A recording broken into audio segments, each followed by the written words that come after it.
Bonjour, bienvenue sur notre page Parole de l'expert. Nous continuons toujours de vous parler de la gestion axée sur les résultats.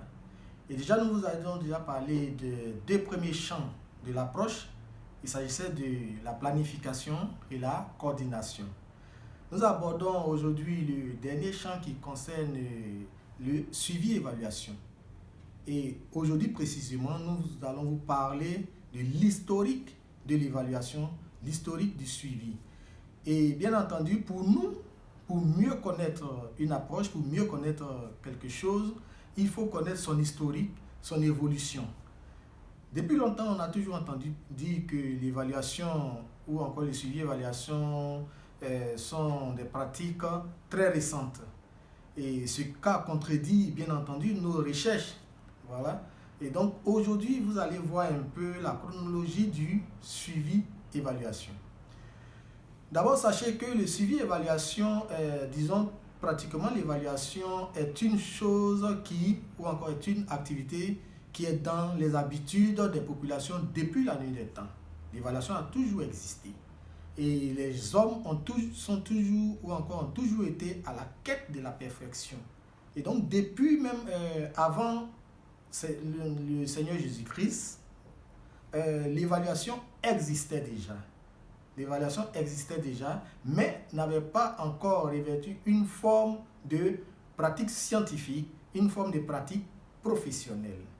On peut prendre par exemple le cas ou encore l'exemple de la Chine antique, où déjà pour avoir des privilèges dans la société, pour occuper des postes, il fallait déjà réussir à certains examens sous la dynastie des Han et précisément pendant le règne du roi Wudi, le roi guerrier. Il fallait déjà avoir, à passer à certains examens, être admis à certains examens. Pour les militaires, par exemple, il fallait remporter des guerres, il fallait remporter des batailles. Pour des médecins, il fallait déjà travailler et réussir sur certains points de leur activité, etc., etc. Donc l'évaluation a toujours existé sous une forme de pratique. Mais sa forme de pratique scientifique va commencer à partir du XVIe siècle avec le système éducatif des jésuites.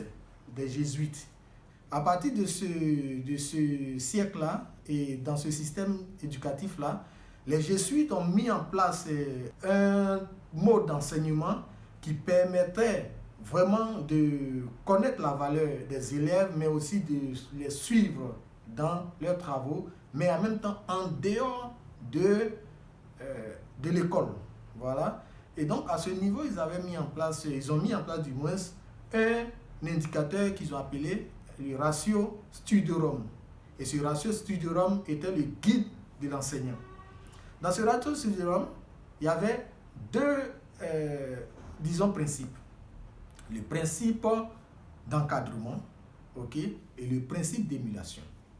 Le principe d'encadrement était un principe qui donnait droit aux enseignants d'encadrer les élèves, de les suivre et de suivre toutes leurs activités et leurs faits, même en dehors de l'école. L'enseignant avait droit même à aller jusqu'à chez l'élève à la maison pour voir comment est-ce que l'élève se comporte, même dans la rue, dans la ville, etc. Et nous autres, pour ceux qui ont connu ce type de système de formation, du moins, vous avez vu que nos instituteurs avant, on ne pouvait pas les approcher dans la rue. Quand on les voyait, on se cachait. Parce que l'instituteur pouvait te réprimander dans la rue, il pouvait te réprimander, même venir à la maison et te donner des conseils devant tes parents. Et c'était le système de formation des jésuites. Donc c'était le principe d'encadrement. Et le principe d'émulation, c'est ce principe-là qui a véritablement jeté les bases de l'évaluation dans le système éducatif. Ainsi donc, je voudrais préciser que l'évaluation même trouve ses racines dans le système éducatif, c'est-à-dire dans l'éducation. Et donc, dans le principe d'émulation, les jésuites avaient mis en place un mode d'évaluation des valeurs des élèves afin de les classer de leur donner des niveaux de formation, de les classer du premier au dernier, ok, à partir d'une échelle à 4 dimensions, à 4 niveaux. Voilà, il y avait le niveau 1 qui était égal à bien, le niveau 2 qui était égal à passable, le niveau 3 médiocre et le niveau 0, si tu avais 0, tu avais mal. Ok? Donc voilà un peu le système qu'ils avaient mis en place, qui avait deux principes, le principe d'encadrement et le principe d'émulation.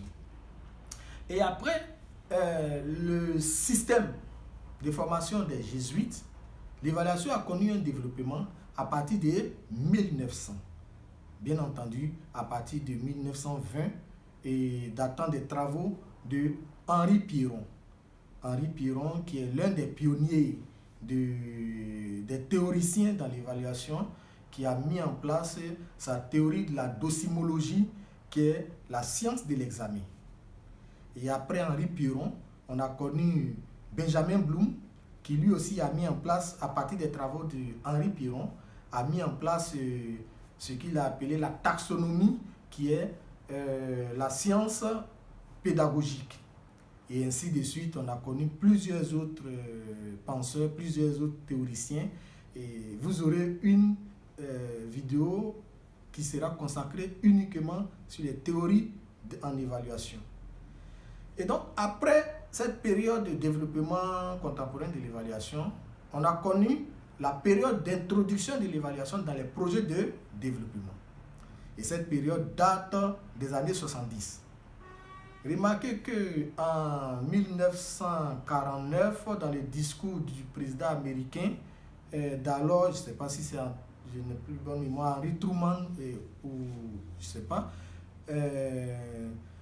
il a développé le thème sous-développement pour la première fois.